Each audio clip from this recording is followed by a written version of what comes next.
Yeah. I love my HBCU. And boy, I love it, love it. I love it, love it. I love my HBCU. And man, I hope my team they won. Yeah. I hope my team they won. Yeah. Man. I hope my team they won. Yeah. I hope my team they won. Yeah.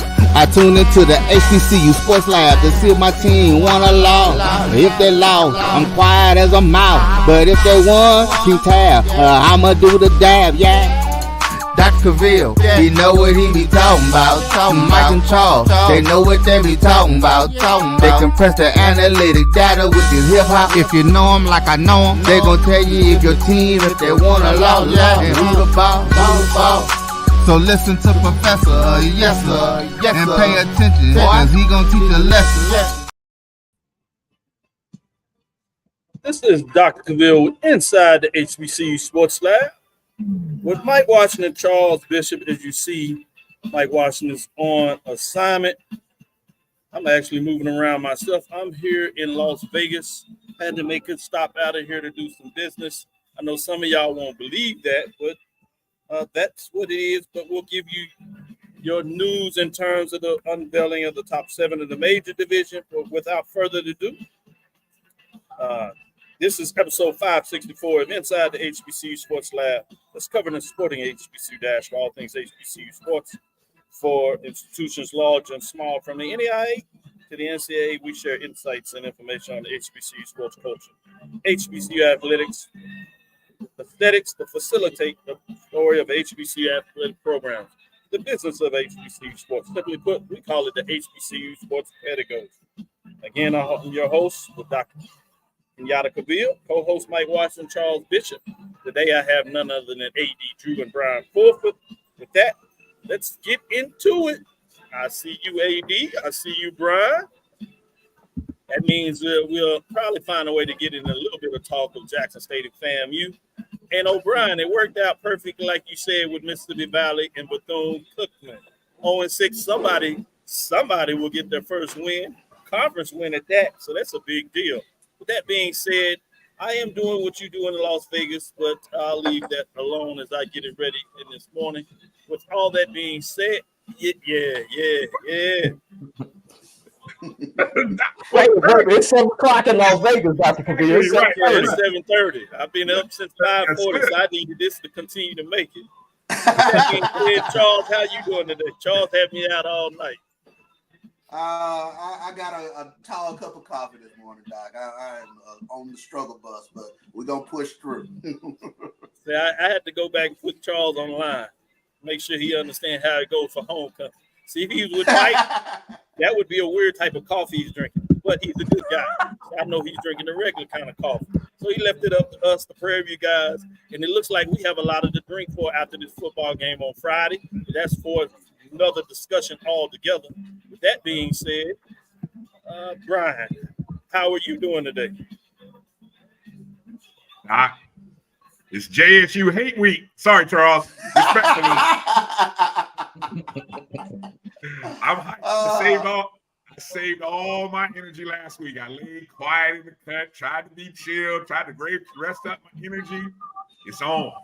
We coming, Charles. Really? We coming. Really? All 10 of y'all coming. All right. All 10 of us. Not 100. All 10 of us. Exactly. With that being said, let me go to you, AD Drew. How are you doing today? Well, Charles had me up all night too, listening to the Charles show with another SWAC overtime game on a game that should have never gone into overtime. But Brian, Charles, as much as y'all are looking for the big battle between Jackson State and FAMU, and of course I'm looking forward to it as a FAMU alum, I am also looking forward to the Toilet Bowl, which are the only 2 winless HBCU football teams battling next Saturday also. Good stuff. So let's get into it so I can give you these scores from the top 7. We'll start with the mid-majors, and we'll start with those receiving votes. Albany State Golden Rams, they lost to number 9 Miles Golden Bears. That was 32-21. Miles Golden Bears took care of business. They also are coming in at number 9, and as we said, they defeated Albany State, the number 8 team at the time, 32-31. When you talk about week number 5 for them, Fayetteville State Broncos, 3-2, 2-1. They took a loss. They lost to number 6 Livingston Blue Bears, who had a great victory if you consider how people's expectations for them coming into the season. Top is up, bottom is down, or bottom is up, top is down. You know, in the CIAA, we can't tell it. We'll see what that means as we get into the other scores. 24-19 was that score for the Livingston Blue Bears. Great job by them, I must add. With that being said, let's get into what happened at number 7 in the poll rankings. As we said, at 6, you had the Livingston Blue Bears defeating essentially number 10 in the poll, which was, in that case, we just talked about the tough loss from Fayetteville State, surprising a lot of folks. I should say at number 5, as we keep moving through here, yeah, Winston-Salem State. Shaw Bears. Number 4 defeats Winston-Salem State 34-14 as they improved to 4-3, 2-2 overall. Number 4, Winston-Salem State defeated the number 5 Shaw Bears 5-2, 3-1 as they continue to march through with a tough loss there to Shaw Bears. At number 3, Virginia Union Panthers continue to do what they do as they won Elizabeth City State Vikings 4-2. Bringing us to West Virginia State. They continue to march through conference play. We'll see what that means when they get into some tougher competition. But they defeated the Concord Cougars 44-14. They're 5-1, 4-0 in the thoughts process. And number 1, Johnson C. Smith did not play. What are your thoughts on the top 7 this week in terms of the rankings? I'll go with you in terms of your thoughts, Charles. I think the Fayetteville State loss, that was the one that jumped out for me. When you take a look at what Livingstone was able to do, it is the arrival of Livingstone football, if you will. That's the one that really stands out to me. And then you take a look at what Clark was able to do on the road, albeit not on TV at the end, but they were able to get that win in the final few seconds. I mean, a lot of exciting football yesterday, but those 2 games that jumped out for me. Let me make sure I give some love to Clark Atlanta as they go up to Ohio, which Central State and get it done, come from behind late in that game, 25-20 as they get it done at the number 17. So we'll see this week. Do some CIAA teams, as AD said they were flirting a couple of weeks ago, that it would get to the point you'll start seeing CIAA teams beat on each other, which will make space for the SIAC. And you would think Miles Golden Bears maybe be able to find a way up into. The question is who drops out. Last week was Virginia State. This week we'll see who gets jettisoned, if you would, from the top 7, or if any teams do. With that being said, let me go to you, AD Drew, with that talk. What were your thoughts in terms of those top 7 teams in terms of scores this past weekend? While Charles hit on the CIAA, I want to hit on the SIAC and the fact that Miles defeated Albany State in a game. Miles dominated the first half of the game. Albany State made a good run there, late 3rd, early 4th quarter, and Miles held on and put on a late touchdown to go ahead and seal that game. So that one's going to go a long way in determining the SIAC, as I believe Miles and Clark Atlanta still have to play. So, everybody still controls their own destiny, but another victory by Miles against the Clark Atlanta, that's going to pretty much seal up that number 1 seed for the SIAC, where Clark still has a couple of tough games left. Albany State has a couple of tough games left, and Fort Valley has a couple of tough games left. So they'll be battling that out. And I hate to say it, keep an eye on Tuskegee. They've only got that 1 loss. And they still control their own destiny also, I agree, because they play Clark they play miles, so they control their own destiny. So the good thing about what you said, the SIAC, everybody who's in contention, if they win, they're in. They control their own destiny. They don't have to scoreboard watch. So that one, and then what the hell is going on in the SWAC West, man? We saw 3 games. Hold on, we're gonna get into the top 7 poll rankings for major division. We'll get to that because they got plenty of discussion going there. Let me go, Brian. I got all to say about that. I know you do. I'll let you say it, but let me. And one other thing. Can I get one other thing in? Yes. Prayers out to Florida Memorial. They did not play. I don't believe the entire conference that they're in played because the conference is based in the state of Florida with the aftermath of Hurricane Milton. So their game was postponed. So prayers out to all those in the Florida community who are affected by Hurricane Milton. And football obviously is secondary due to the cleanup. That includes Bethune-Cookman. I know I told you not to talk about majors. I talk about majors, but to your point, you're absolutely right. Although Bethune-Cookman could get their game in, they were traveling, but I'm hearing some challenging news again from their campus. So let's keep them in your prayers as well. Brian, with that being said, what are your thoughts in terms of what took place at the mid-major level this week? Well, Charles said, the Fayetteville State loss, but I'm going to flip it on the other side and talk about the Livingstone College win, the Big Bad Blue Bears. I mean, it was just a good weekend for anybody that wanted to use the phrase "big bad." You know what I'm saying? I don't know if the Blue Bears say that, but I just thought since the alliteration of bees, I love the letter B, so I'm just gonna go with it. Big Bad Blue Bears. It's been. I just did the research, right? Since 2009, they have only had 2 seasons of which they have won 5 games. 2, right? 2014, they went 5-5. 2015, they went 5-4. So with 4 games remaining on the schedule, they are they're on the verge of a historic season, right? I mean, they're actually in contention to get to the CIAA championship game. I mean, you talked about what's upside down. The CIAA South, I mean, it's like Virginia Union versus everybody, right? In the CIAA, right? Or at least the old North versus the old South. I know it's all new now, but just an outstanding job by Livingstone.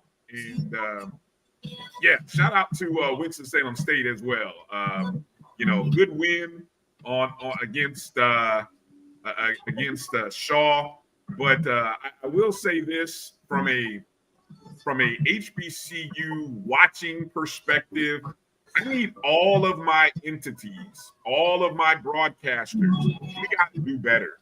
We got to do better. We got to, and SIDs, we got to give the broadcasters the roster. We got to know who's calling, who's at quarterback. Not just number 17, not just 34 running the ball. Let's give these kids some names. Let's put some names on these kids. I mean, there's too much action being shown, an unprecedented year of coverage. And I feel like we're kind of muddling through it here at the midway point of the season. I would have accepted that at the first week or 2, but here we are in week 5, 6, 7. I don't really know, depending upon the division. But it's like, come on, let's step our games up. Broadcasters, production people, SIDs. Let's give some. Even though the action, the refereeing on the field ain't always great, at least let's be great from our broadcasting perspective. So that's my little rant, but I'm gonna get off of it.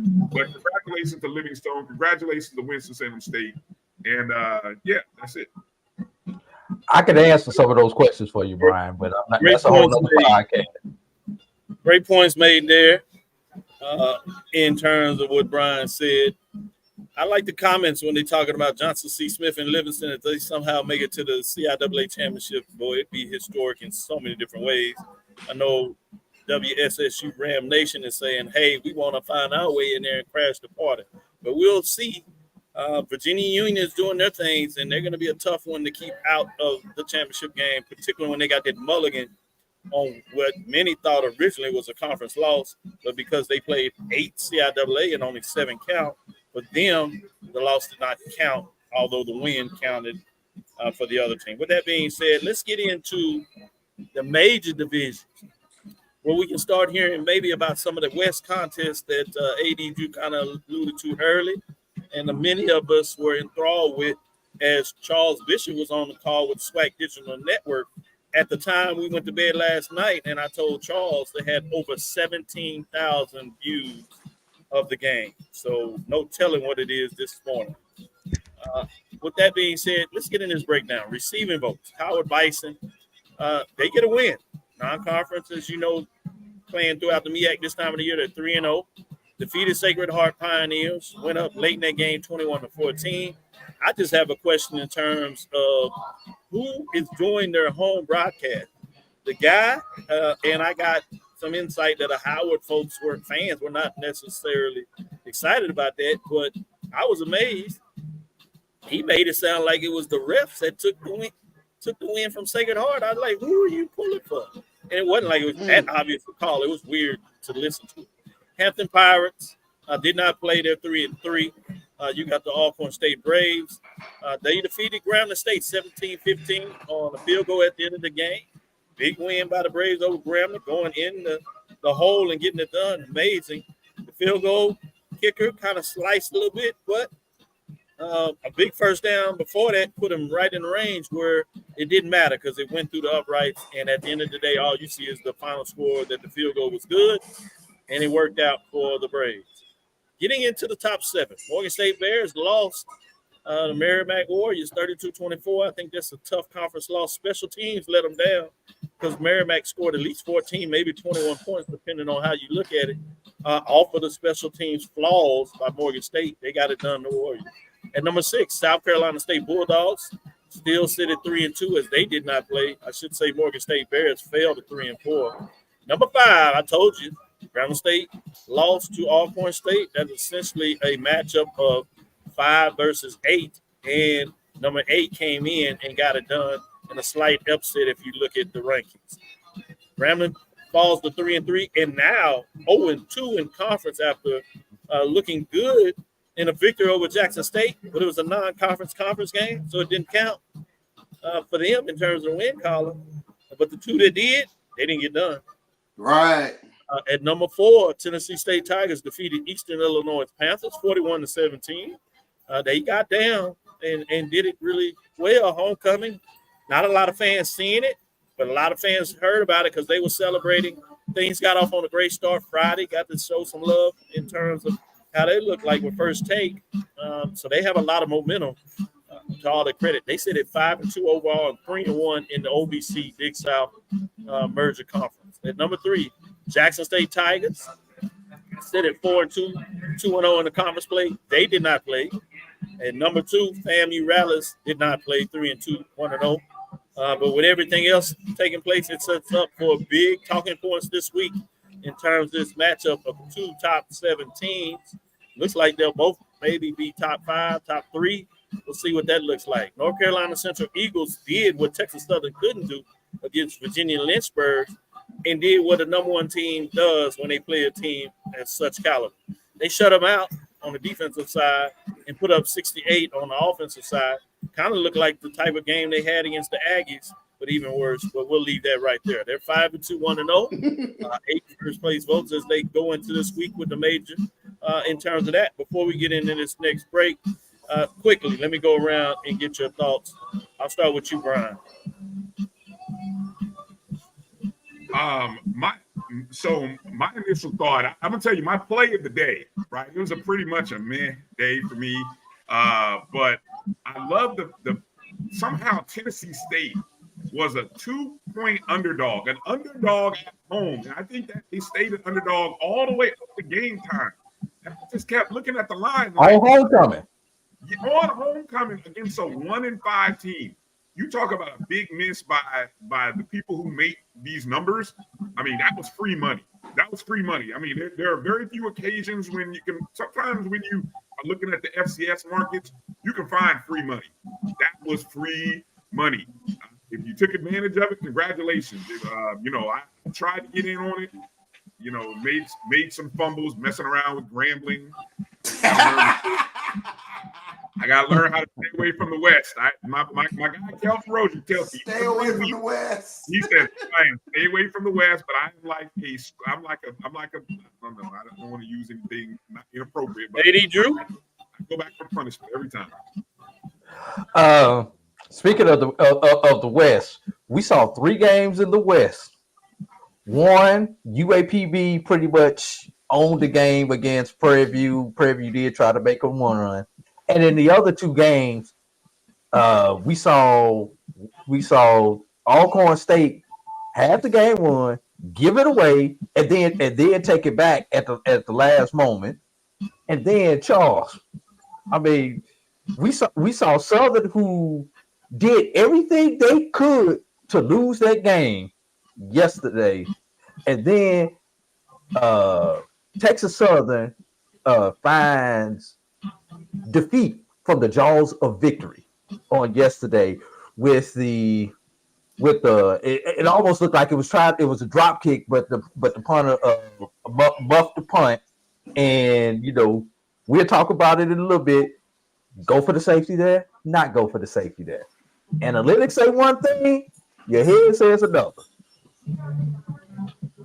I think there was a lot of discussion. Charles pointed out in the broadcast, which I think there's a perfect play-by-play to do that.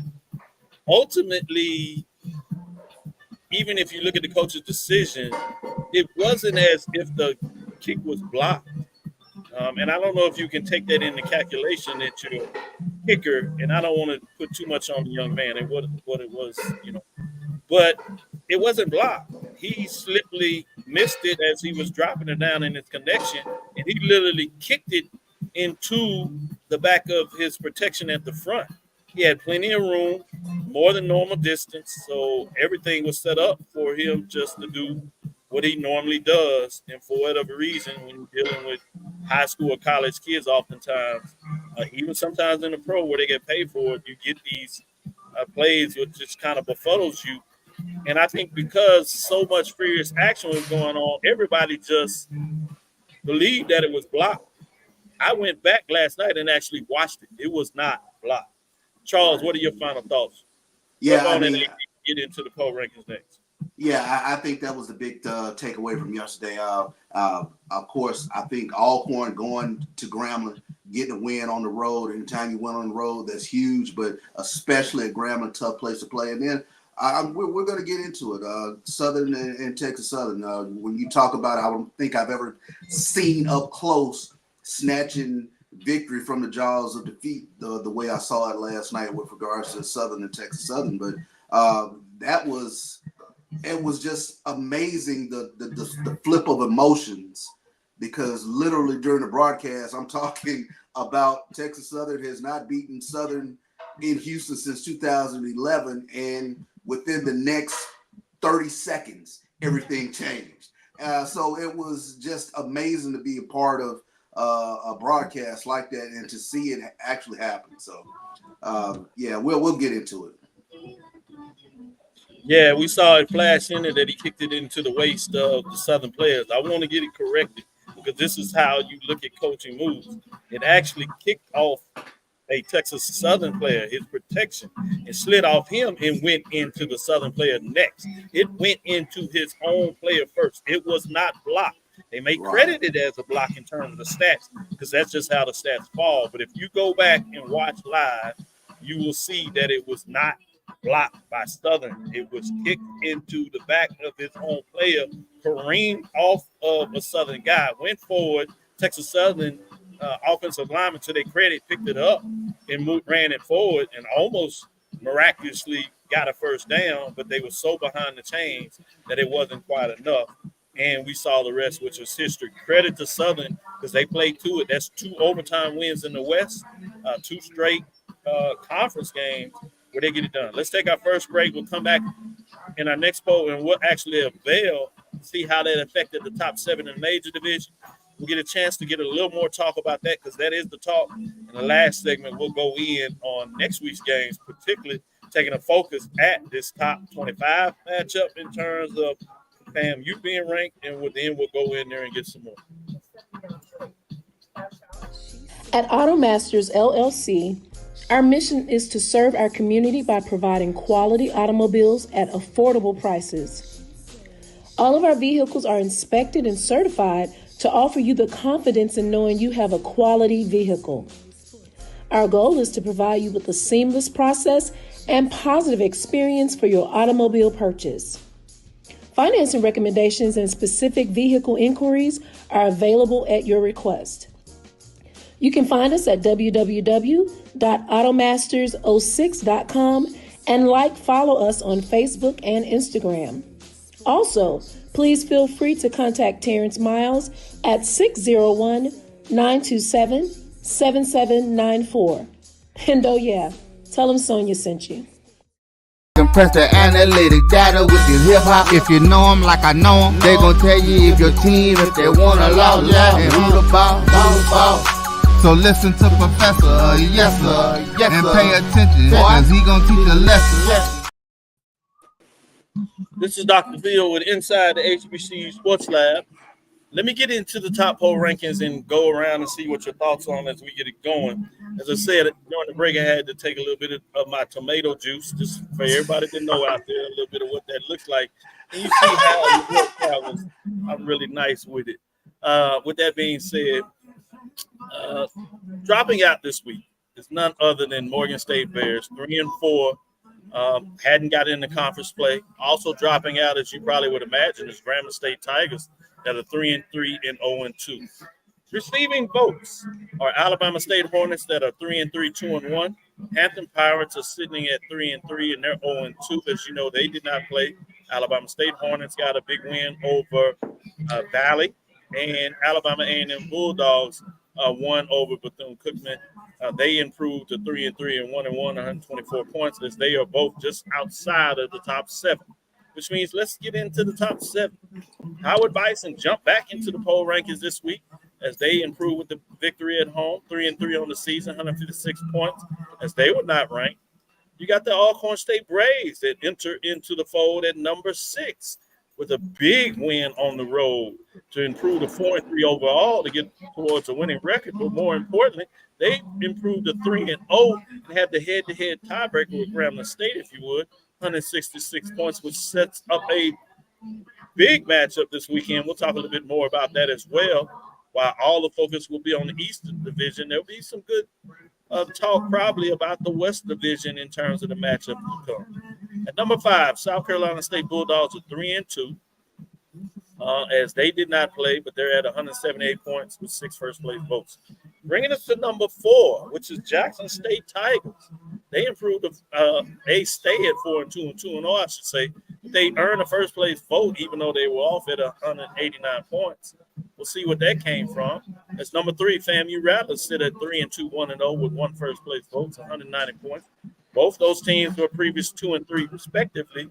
So let's see who's at number 2 jumping into the mix. Tennessee State Tigers, 5-2, 3-1, 1 first-place vote, 219 points.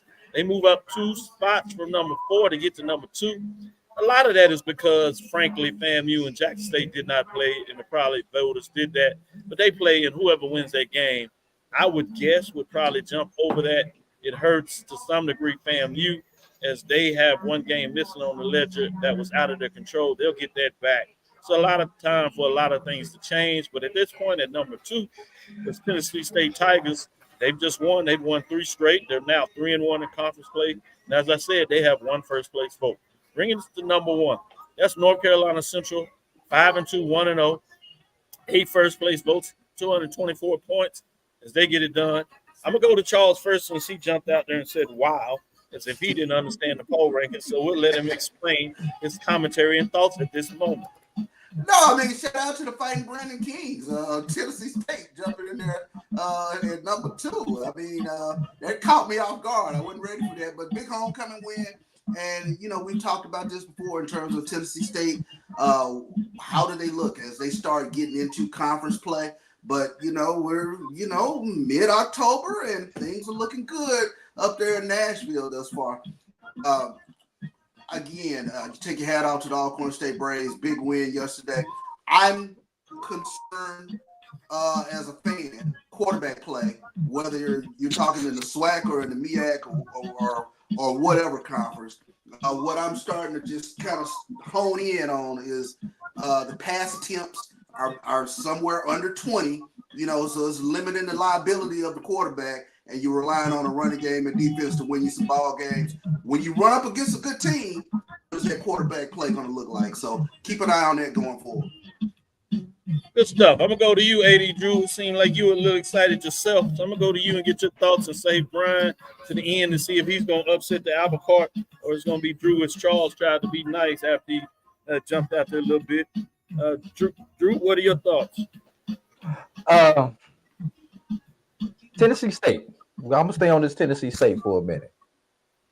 If Tennessee State wins out, which means they would defeat Howard this week, and gets a berth into the FCS playoffs, do we start to consider possibly a split national championship?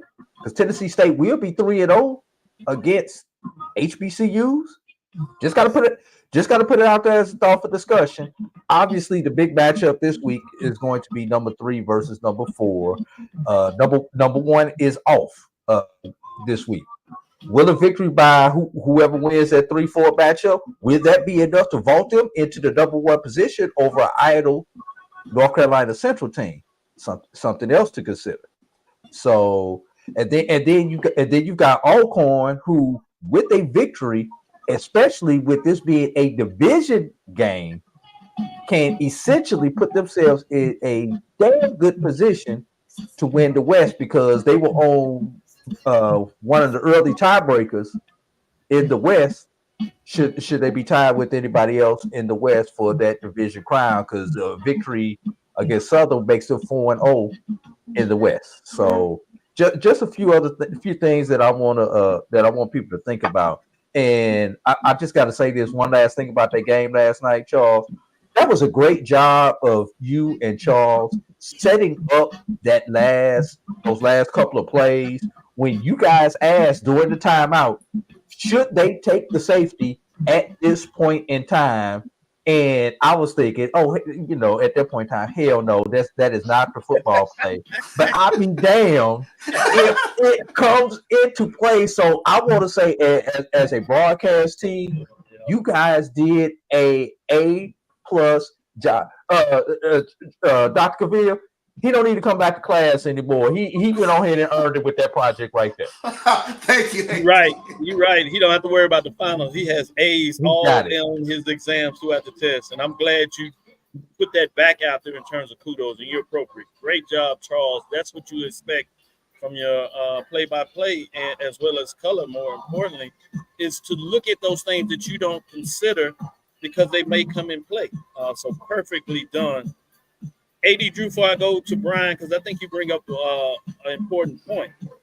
Those polls where you have voters, I think you certainly will have some voters for Tennessee State as a national championship in regards to if they can get it done. But I think they need a little help. It's going to be interesting to see all those teams in the OVC, will any of them get in the top 25. The reason I say that, you have the fact that it looks like what we thought may have happened last year with North Carolina Central and FAMU. I know Jackson State and Charles will say, hold up a minute, we got a game that needs to be played. But I think they need some help either with like an upset by FAMU, as we mentioned, by Jackson State, or upset to North Carolina Central. The reason I say that, if you play this out and you get North Carolina Central Eagles and FAMU Rattlers clashing, you could have a top 15, top 10 matchup with them beating some ranked teams. And I think that's going to be a hard argument if Tennessee State doesn't have the same type of scheduling. But to your point, you don't have to break down the dialogue. I think you put your point out there, and it's well stated.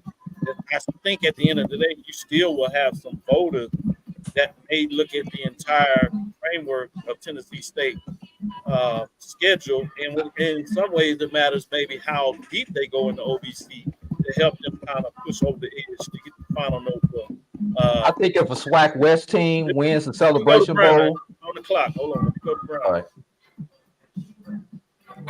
You know, the equivalent of what happened at the end of that Texas Southern game, Drew will appreciate this. This was the equivalent of the debate that us basketball coaches have, being up 3 under like 10 seconds. Do you foul?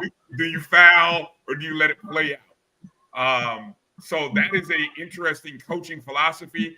I would hope on the SWAC coaches call, every coach should get asked that question. Every coach should get asked on the SWAC media day, hey, coach, what would you do in a situation where, you know, you're up by a touchdown, under 20 seconds, backed up on your own 15-yard line? Do you punt it or do you roll back and take the safety? I think it's a fair question to be asked. So I'm just throwing that out there to anybody who wants to go down that road. And it's not cut and dry. It is not. It is not. You know, I've already talked to one coach, and he was like Drew said, it's not the coaching. It's not the coaching move. You know, the coaching move is, yeah, you punt it, and you don't expect that young man to shank that punt the way he did. So, and we're not having this conversation. Right. Right. Well, let's take our next break. We'll come back on the other side.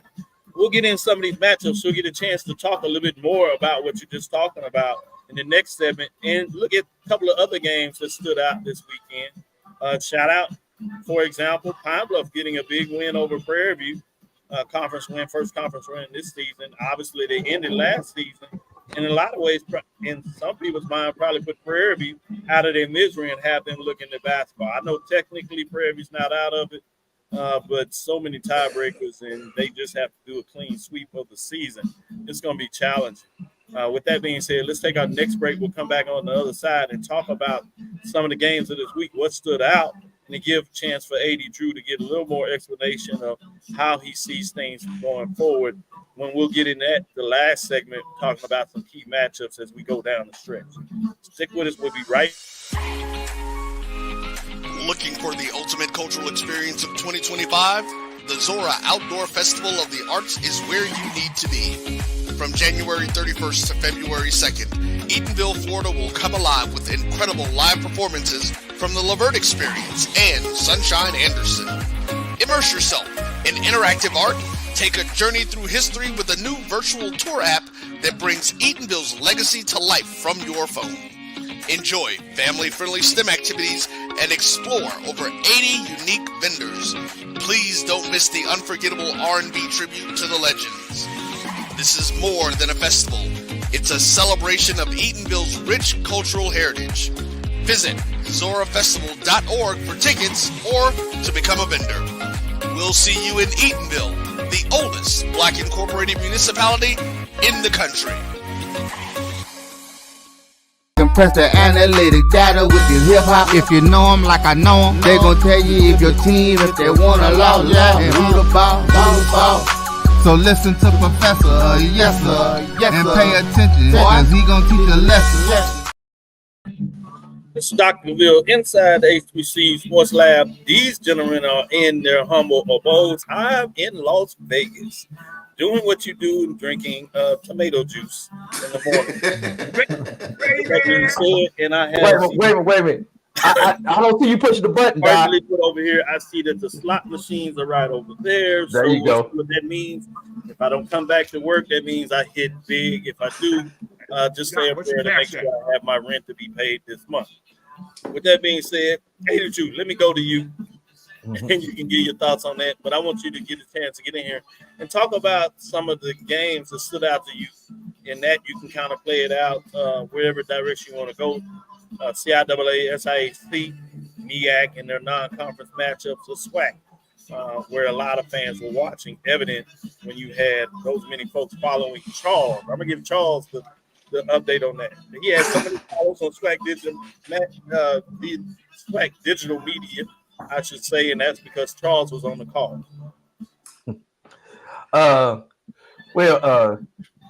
want to quickly go back to the Tennessee State point. I think if a SWAC West team comes out and actually makes it to Atlanta and wins in Atlanta in the Celebration Bowl, and Tennessee State does what I said, I agree with that. I think that opens the debate. I think whoever, if Jackson State or FAMU comes out and wins the SWAC along with a Central, I don't think there's a debate at all. It's going to be whoever wins that clash. But definitely, if a West team wins it all, I think there may be some questions about it.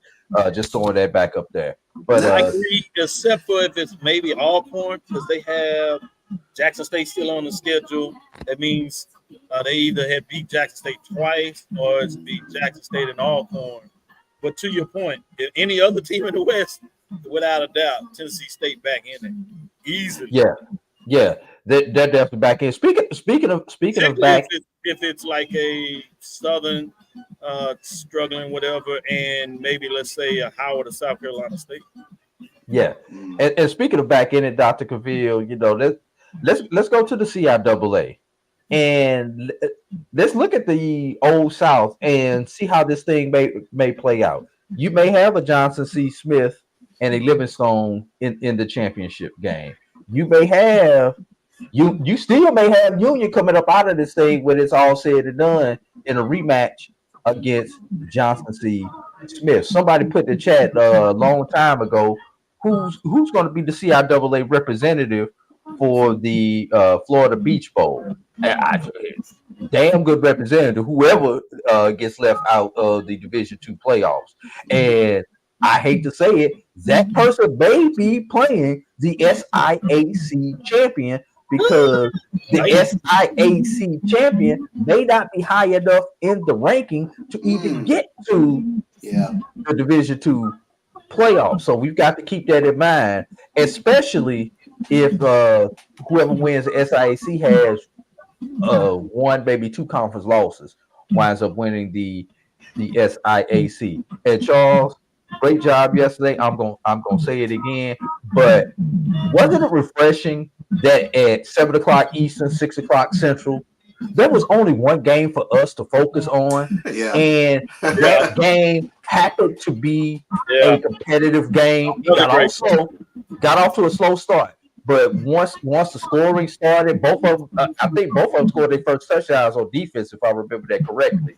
And then we had a competitive game that went in overtime. So that definitely helped with the numbers on top of the broadcasters that they had in that particular game. Well, I told Doc last night, I said, it'd be kind of interesting, that big game, that one kind of gets flexed to that prime SWAC time or that 6:00 time, and all eyeballs become on that game where you have, the other games at either 2 or 4 o'clock. So. That's a brilliant point made by both of you, and I'm sure they're kind of noticing that, and it'll be interesting to see, can they flex that a little more, if not all the time, more often, particularly when you have these feature matchups that are not necessarily picked up on ESPN, or you can see maybe ESPN2 finding a way to kind of get their hands on it as well. It's a great move. Go ahead and continue, Charles, as you jumped in there. Let's get your thoughts on some of the big games this weekend. I know you had to see games earlier as you got into your call and things started. You may not have seen the backside. But what stood out to you one way or the other in terms of matchups this past Saturday? Well, and like I said, we're talking about Tennessee State in October. That's big. So I think, Tennessee State continuing to win and continuing to keep that momentum going. I think that's big in that regards. I think the one that kind of slid under the radar, but it was a good matchup. But Winston-Salem State taking care of Shaw yesterday. That was another one that caught my eye. I mentioned, of course, Livingstone taking down Fayetteville State. But then, the game last night with regards to Texas Southern and Southern, it was a defensive slog, and then everything just starts happening, in the last, 15, 20 minutes of the game. And I think it shocked everybody.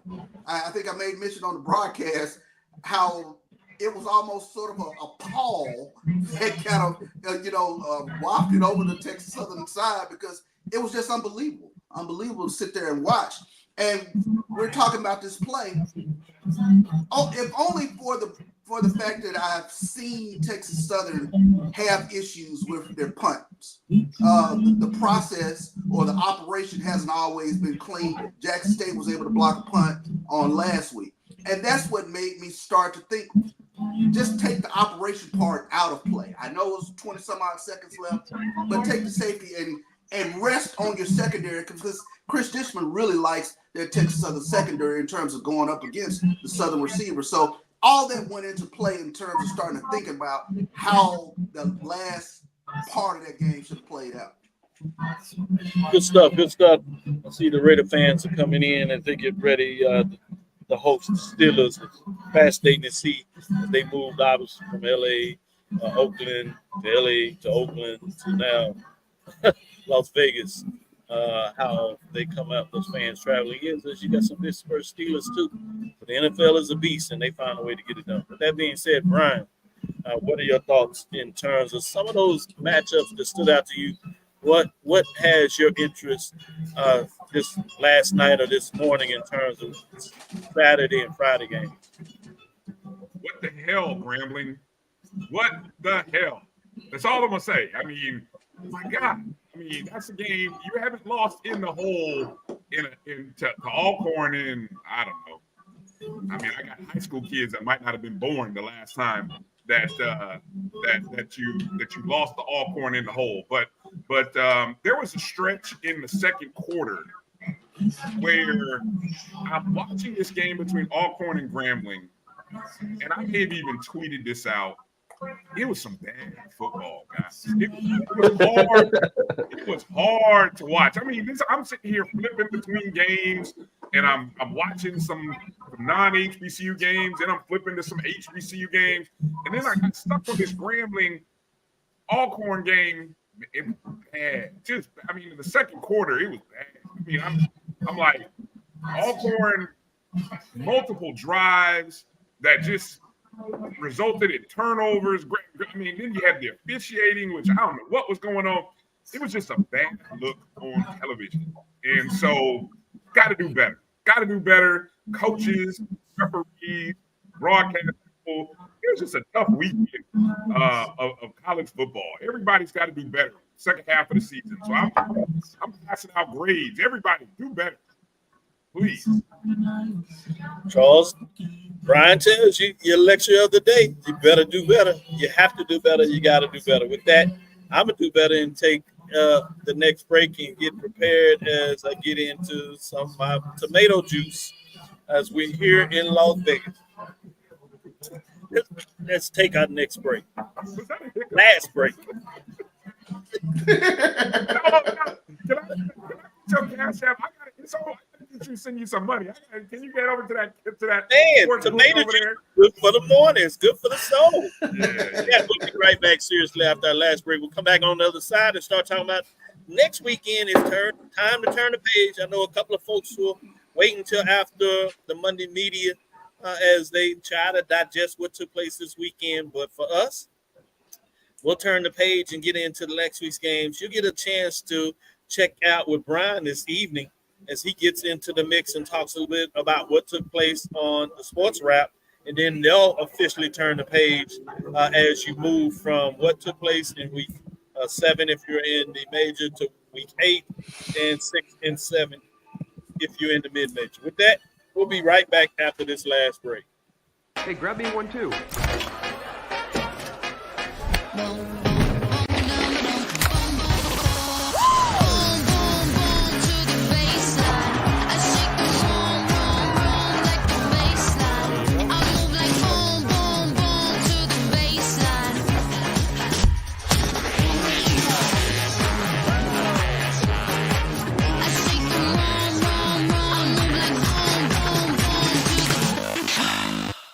Brian Fulford. AD Drew and I are co-hosts of the BCSN Sports Wrap. We talk about all things related to HBCU athletics. From the games, teams, coaches, and fan interest stories, we cover it all. You can find our shows on Facebook at BCSN Sports Wrap, YouTube at MyJBN Online, and everywhere you listen to podcasts like Anchor, Spotify, Google, and Apple Podcasts. You can also find the show on the Jericho Broadcast Network's app. Make sure to download. We look forward to you joining the conversation and being a part of the show. This is the Dean of the College of HBCU Sports, Kenyatta Cavil of Dr. Cavil's Inside the HBCU Sports Lab with Mike Washington and Charles Bishop. Come mix it up in the lab where the course lecture is in session every Tuesday from 6 o'clock p.m. Central Standard Time on Facebook Live, YouTube Spreaker, or the BCSN app, as we discuss all things about the HBCU sports culture, including exploring the week that was in the sporting HBCU diaspora, as well as the upcoming week of HBCU sports. With me, the Dean, the College of HBCU Sports, on Dr. Cavil's Inside HBCU Sports Lab with Mike Washington and Charles Bishop. Course lecture dismissed. Choice Hotels is a family of brands that helps you get the most for your money so you can be any traveler you want to be. You could be a free hot breakfast hero at a comfort hotel. Yes! That's how you waffle. Mr. This script got a plot twist at a Radisson hotel. A business big leaguer. Go for key. Even the ultimate pool float inflator. With 22 brands and the best value for your money, Choice Hotels has a stay for any you. Book direct at choicehotels.com, where travels come true. Gotta get the corners. You're looking for the latest information on Southern University sports, the Southwestern Athletic Conference, and HBCU athletics. There's only one place to go. Tune in to the Carlos Brown Show, exclusively on the Black College Sports Network. Compress the analytic data with your hip hop. If you know them like I know them, they gon' tell you if your team, if they wanna lose, and who the ball. So listen to Professor, yes sir, and pay attention, cause he gon' teach a lesson. This is Dr. Cavil with Inside the HBCU Sports Lab. As we get into our last thing, it's time to talk in the matchups. I'm gonna talk the juice, if you would allow me to kind of save that for last, because I really want us to be able to get into that. But let me at least give some updates of what's taking place in the CIAA, as well as the SIAC. Talk maybe a little bit about the MEAC, Independence, their matchups. These got the big ones, but Showtime, the big story is really in the SWAC, and it happens to be in the Eastern Division. And I'll actually flip it. I'm going to start there, and then we'll get into the others. Let's not tease it out. Let's let the people get what they want to hear, which is a matchup from FAMU and Jackson State. This matchup goes back history. Years, for those that may not realize that have been that understanding of this. This actually goes back to the first year of when it took to another level. It went before that, I should say, when you had national black college championships on the line based on the Negro newspapers of football championships. Those were in the Orange Blossom Classics, other classics, but it took another level in the inaugural year of the what was known then as the 1AA playoffs, which you know now the FCS playoffs, when these two teams met in Jackson in a semifinal matchup. Historically, a lot of people thought then that was the de facto championship, and in fact, it came out that way as FAMU won what is recorded now as the only HBCU to win a 1AA playoff, and there are many Jackson State fans that still believe to this day that was their championship, that they could not get it done at home. But I see people smiling, and I want to put the history out there, because when you talk about these matchups and we understand how do you market and brand this, AD, would particularly as a marketing guru, particularly what he's doing even more so now at Morehouse, he understands how you sell that, how you put that in the forefront of tying up the big matchup, which we'll get too short in terms of what it means today. But I wanted to touch a little bit of history. FAMU went on to win that game, classic matchup with anybody that had a chance to be there in person. It's one of those games that more people now say they were there at the game. When you look at the attendance, which was significant, was impossible to have. And some people were born after they still swear that they were at the game. But that's another discussion for another date, and just let you know how much of Jackson State for right, exactly, Charles. To that, FAMU won that game and went on to win the 1AA championship. Then we have a couple of these other championships, if you would, in regards to how this game has played out the last 3 years since FAMU has won joined the SWAC in 2021. First 2 years, the matchup went into Jackson State. Last year, FAMU got some payback, and they went and won the game and went on to win the Celebration Bowl in a classic matchup against Howard, ultimately giving them a national championship. So fascinating when you talk about that. Let me go to 80 Drew first in terms of this dialogue. What are your thoughts in terms of this big matchup this weekend? FAMU, Jackson State. FAMU comes in as a top 25 team, but they got to go on the road. They come into my rankings as number 3. Jackson State is number 4. You got a top 5 matchup, top 4 matchup in the top 7 with 3 versus 4. Everything is on the line in terms of this game. In October, it moved from the first of the year, which many people wanted it back in the season, and you see why, because how much it resonates with folks. Well, to me, I think the one thing that to look at for this particular matchup, let's look into the trenches. You know, FAMU has not ran the ball as well as they would like to, and on the flip side, has not been able to stop the run as well as they would love to have stopped the run. Jackson State, on the other hand, shown that they have the ability to run the ball. Does Jackson State have the ability to stop FAMU from rushing? The other thing is Jackson State has allowed teams to get out and then, quote unquote, walk them down. So, and FAMU has not won a game from in front yet this year. So, how do those dynamics meet up with each other? And if I'm John Grant and the rest of his team in Atlanta, I have to be happy with what I am seeing on when it comes to these teams, because I'm going to the file cabinet. I'm pulling out those old marketing plans.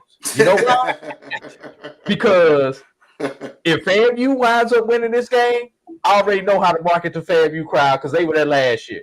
If Jackson State wins this game, I know how to market to that crowd because they were there 2 or 3 years ago. You know, if you go to the West and Alcorn somehow comes out of this thing, hell, I got 4 years of history with Alcorn being in the Celebration Bowl. Flipping over to the MEAC, North Carolina Central, hell, they was there 2 years. They was there 2 years ago. South Carolina State was there 3 years ago. So, we always talk about data points, Dr. Cavil, on this show. Yeah. John Grant and his team already has data points as far as the non-football side of what could potentially happen and can start really planning some stuff out early. The only thing that I'm going to say to y'all, SWAC fans, you only got 1 week instead of 2 weeks this year. Go ahead and get your tickets now. If your team don't get there, sell them on the secondary market because I guarantee you it's gonna be a hot sale. Go ahead and get your tickets now. Sell it on the secondary market. Now, that's the way I talking about a matchup and all things together. Well done, 80 Drew. Going to you, Brian. What are your thoughts in terms of the matchup? Is this the game where you start making plans? Is it going to build up, going to do what it's supposed to do? This was my preseason game of the year. So good to know that here at the midway point of the season that it has lived up to the hype. And I think based on what I have seen from the teams in the SWAC, these are the 2 best teams, in my opinion, in the SWAC. So let all that hype shine. Let it shine. I love the fact that you brought up the history. These are 2 of the blue blood programs, Mount Rushmore, however you want to coin the phrase. I think these are 2 of the 4. So this should get all of the hype, maybe not all of the attention because it's going to be a great day of college football, but it should be right up there. I think in the preseason, FAMU was, I believe this was one of the 1 or 2 games in which FAMU was not an overwhelming favorite. FAMU was probably about a 3-point favorite preseason. When I just looked at some data, Jackson State is about a 1.5 to 2 point favorite, and honestly, I would make Jackson State about a 3-point favorite. If I were setting the line, I would set it as a 2.5 or 3 point. No, you wouldn't. No, you can't. Oh my God. That's the whole field. Hold on. How they play at home. Thank you. Set up the talking points. That is the whole. I'm giving an even game. I'm giving a 2.5 to 3 point margin for the home field advantage. That's all. That's all I'm saying, Charles. So I mean, you know, and I think the data would back me up. This is where I say, this is why you look for numbers. So I'm telling you folks out there, if you see a 2.5 or 3 points for Jackson State, you know, be cautious. You know, be cautious. Go get FAMU while you can get them, because money will come pouring in on Jackson State. You know, because I think y'all in Mississippi they have legalized sports wagering, so money will come pouring in, and then all of a sudden, you know, game time it'll probably be about a pick. That's my prediction. But you know, looking forward to it. JSU Hate Week. JSU Hate Week. Bring it. Go to you, Charles. Great stuff. Way to bring it, Brian. Charles, let's get your retort in terms of this. You had AD Drew played it all the way out to the Celebration Bowl, which I love. You had Brian talking about the odds, betting odds, setting it up. You have folks coming in here looking at and talking about FAMU has to stop Jackson State's running game. You got folks talking about the game going back to home and home over the years. You got folks looking at Jackson State in terms of them finding a way to stop and being able to make moves on FAMU's defense is not as strong. So it's going to be interesting to see what this looks like. And I want to hear from you, Charles, the gentleman that does color, that talks about play-by-play, that finds a way to give the nuggets needed for folks to consider, as you did in your last survey with the Texas Southern game. Give us an insight of what to watch in this game and from a perspective of what needs to take place. And is this the game ultimately that will decide not only the Eastern Division, but the SWAC Championship? I know a lot of games need to be played. I know you say play it week to week, but generally, how big is this game in terms of the matchup? Again, you have a top 25 team in FAMU, a top 3 team in my poll. It's going to be top 5 teams. A team coming in ranked number 1 in many teams coming into the season. A defending HBCU national champion coming into the house. That where fans will be rabid. You know there'll be, without a doubt, at least 30, 35,000 fans. Some people will say 40. Yeah. Depending on how things kind of build up. It's been flexed. I'll push it 50. I'll push it 50, Doc. It's been flexed, if you would, to ESPN as a primetime game for them to put up there on ESPNU. So our eyes will be on Jackson. Tell us what you know and what this means for the city of Jackson, the way they get down with HBCU football and represent the SWAC, right? Oh, no doubt about it. I mean, when you talk about college football in the city of Jackson and the love around Jackson State football, this is a huge football game. I think the event will be rocking. I need Brian to use all his contacts to reach out to Will Packer, put the money down, bring the 100 in. I mean, this game is on prime time. You want both bands there, right? So, I mean, you got to have that. But, I mean, this is a game where Jackson State secondary will be tested. They're seeing a good quarterback in Daniel Richardson. And I think that's one of the things that should concern Jackson State fans. Number 2 point, we've seen FAMU have the ability to close games.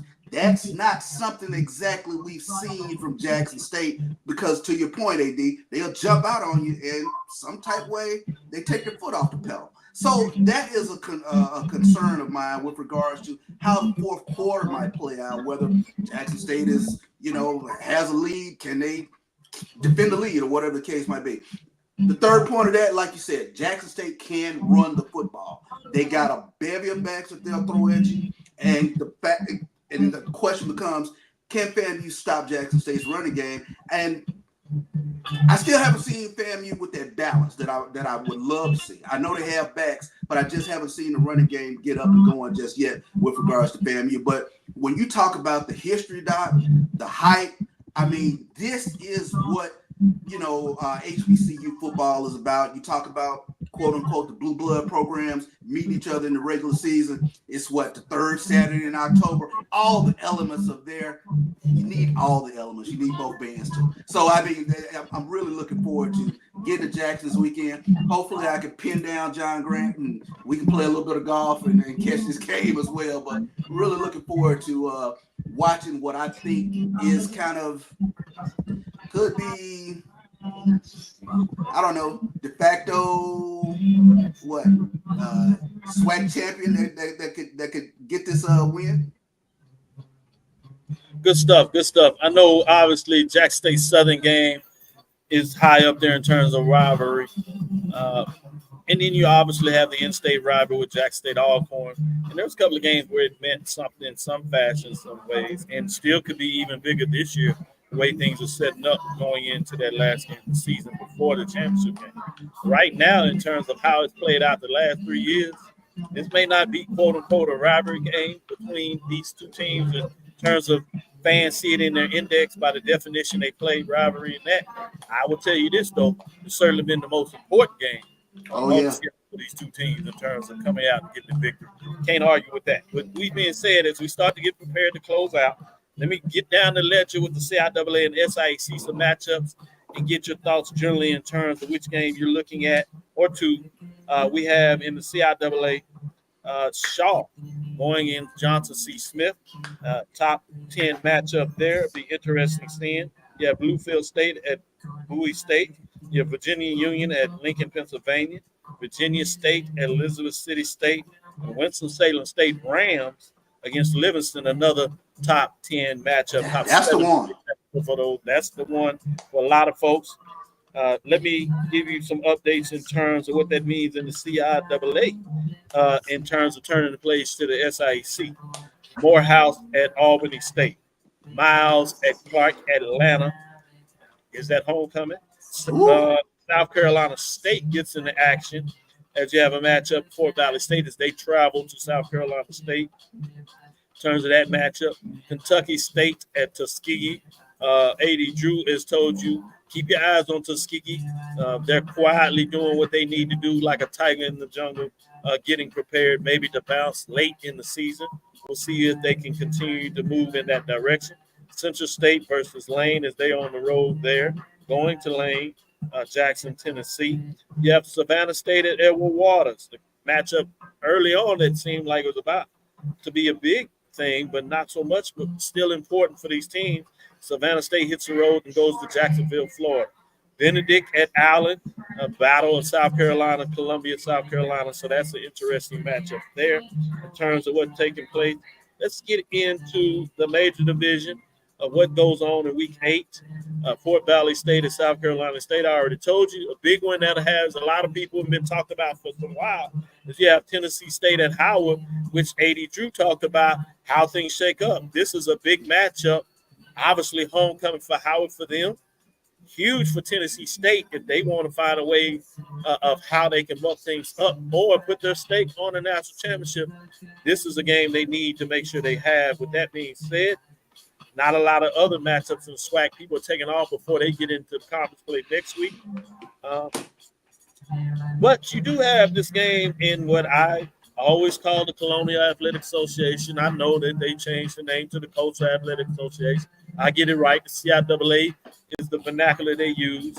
But you talk about week 8, the game that I'm going to talk about is Hampton at North Carolina A&T, homecoming game. Hampton's band will not be there, but they may not need it the way they're playing football. Can they bounce back and continue to put A&T in their place? Well, Aggies rise up as they did against Richmond, make it interesting, or may have the upset of the year, the general talk in terms of Hampton and A&T. Can they make that move? Let's go into the SWAC where things get big. We talked about, obviously, week 8, FAMU at Jackson State. But another one, big one quietly, is Alcorn State and Southern. Alcorn State comes in at 4-3, Southern at 3-3. But guess what? Talk about the standings for these teams. You have Alcorn at 3-0. And Southern, even though it's taking overtime in both of their games, they're 2-0 in conference. So this is a big matchup to determine what that looks like. And it is Alcorn that's on the road.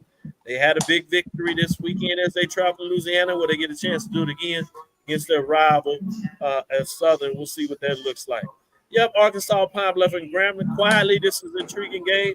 Pine Bluff got off the mat and had a good game. They won at home against Prairie View. Can they do it again and really put the final nail in Grambling? As we see, Prairie View was bid to be up there. Grambling thought they would be in there. 0-2 for Grambling. They can't afford to take that third loss for sure. You got Bethune-Cookman and Mississippi Valley. Save this for last. And I say that purposely. Both teams come in 0-6 in terms of what that looks like, but somebody is going to get their first win of the season, and that is always big and important in itself. Bethune-Cookman and Valley are both 0-2 in conference play, so obviously one of them will get that win in terms of that matchup. So week 8 is interesting all across the board. We talked about we talked about FAMU and Jackson State. Staying with you, Charles, as we again start to close up those games. Mitch, which one or two has your interest for week number 8? Miles at Clark. I think that's going to be a fun one. I mentioned Winston-Salem versus Livingstone. And, of course, the big one in the SWAC, I think, is definitely Jackson State FAMU. Honorable mention, UAPB at Grambling. Keep an eye on this UAPB team. Let me go to you, 80 Drew. What are your thoughts on this weekend? What sticks in your mind in terms of big games to be played this week? Well, Charles took one of my key games, so I want to focus on a non-conference matchup. You got Fort Valley traveling to South Carolina State. Fort Valley, who's definitely in the hunt in the SIAC, does this hurt them traveling to South Carolina State at this point in time in the year? That's one game. Never did I think I would say Livingstone would be on my top games list, but right. you have to, when you talk Livingstone, you have to put them out there. But the one that I really want to look at is Bethune and Valley, because whoever loses this game, it's going to be tough for them to catch one this year. Not saying that they won't, but the schedule is not in their favor for them to catch another game this year. Valley has a little bit better of a chance than Bethune, but it's now or never for one of these coaches to try to get their goose egg off of their back.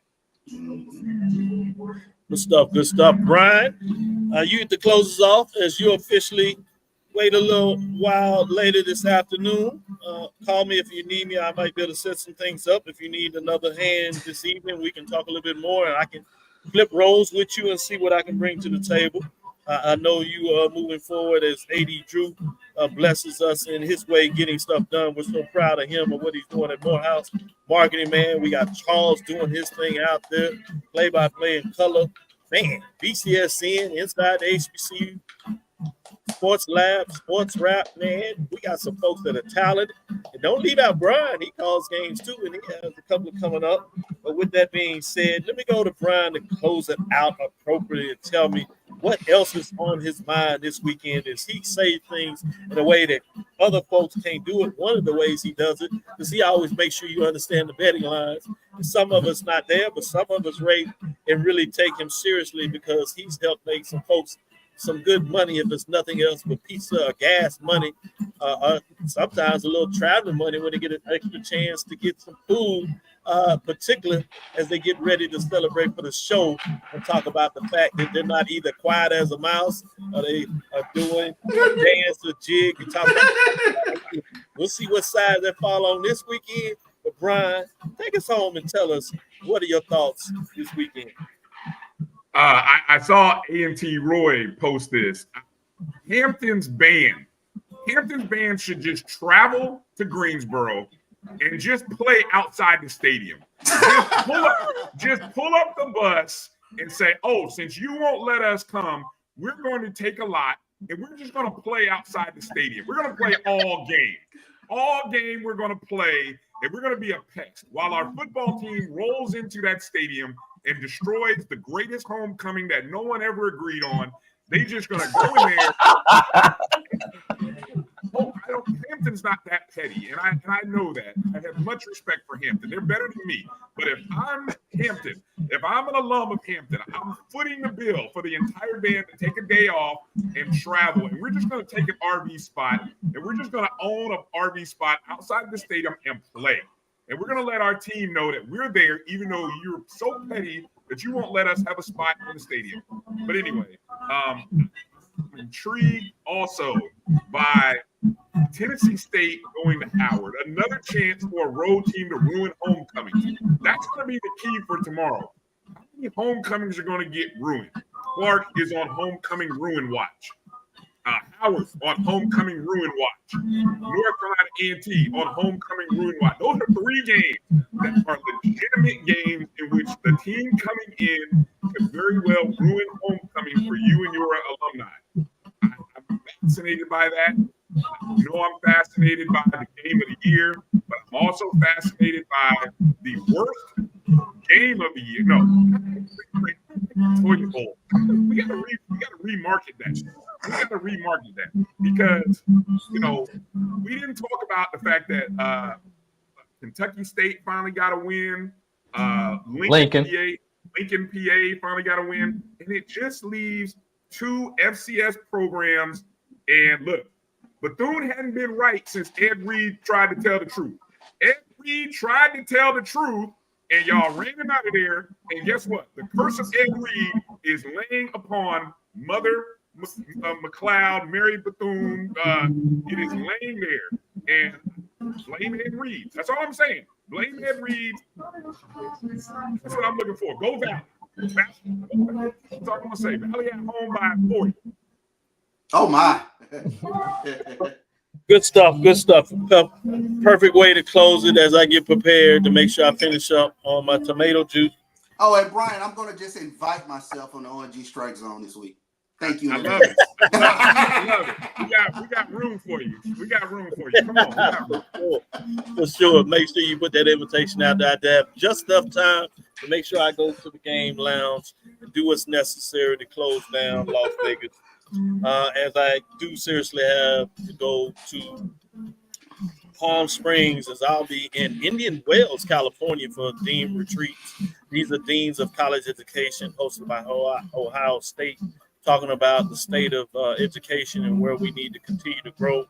And as a representative of Texas Southern University, I want to make sure our voice is heard for HBCUs. Specifically, I'll be here. Shout out to Howard, because next week I'll be in Washington, D.C., as we have an event similar to this in terms of education at Howard University is hosting HBCU deans, specifically in terms of continue to do the thing to support the educational needs of this country. Well, like I said, we're tuning off here. Great commentary. Make sure you show up tonight, Brian and AD, particularly Brian for Sports Wrap. Next week, we'll be back on it on Tuesday and Thursday. Inside the HBCU Sports Lab, we'll have our independent show on Wednesday. We should also have a show on Friday. Working on AD Drew to pick up some stuff, and we might even add a Monday too. It may be a little closer to the celebration time, but we have some special places where we'll jump in on Mondays and do a little D2 talk. I know Steven gets out there and gets it done and gets it for us, but we'll also do our version to make sure that we spread the love from the CIAA, the SIEC, and the independents, include the NIA programs. Like I said, I have a flight at 9:10, so I have just enough time. That is West Coast time. That means 11:10 for you all in Central and 12:10 for the East Coasters. So, World Traveler getting it done as we do it. Thank you for listening inside the HBCU Sports Lab. Make sure you share our podcast with your friends and colleagues. I am Dr. Kenyatta Cavil, the Dean of HBCU Sports, coming from inside the lab in College of HBCU Sports with Mike Watch and Charles Bishop. Also, as we continue to move forward, we do have the National Battle Bands Championship in terms of how that will go. Those continue to be released. We saw the first one. Those matchups start to become more important. You know what we do on our show. I hadn't released our programs, but we'll talk about it. For us, it has to be about matchups. There has to be a winner and loser. That is the marching sport of what we do here. We'll not fade to black, but we'll kind of let the folks do what they do on their side. But we wanted to know where we come from in that platform. Again, we want to thank you for listening to Dr. Bill's Inside the HBCU Sports Lab with Mike Washington, Charles Bishop every Tuesday and Thursday at 6 o'clock. Sundays at 9. We pushed it to 9:30 to make sure I can get here and set up. But I'm looking at it thankfully to my waitress here at Jose Cuervo Tequila Area. Give a little shout out. She took care of me, made sure I had a spot set up so we could do the show. I want to give a special shout out there. And I did tip her kindly because she took care of your boy, the Dean of HBCU Sports. We look forward to next week, Tuesday to be exact, as we give you the latest news in the lab. Follow me, Dr. Kenyatta Cavil, on Twitter. I call it Twitter because I can. Facebook and Instagram, DRKENYATTA, That's Inside the HBCU Sports Lab 1 on Twitter, Inside the HBCU Sports Lab on YouTube. We have our stuff on Threads as well. Make sure you grow and check that out there. Alternative to X for sure in terms of Twitter. Green Big, continue to move forward. We will talk with you soon. Charles. Of course. AD. Lecture. Brian. Dismissed.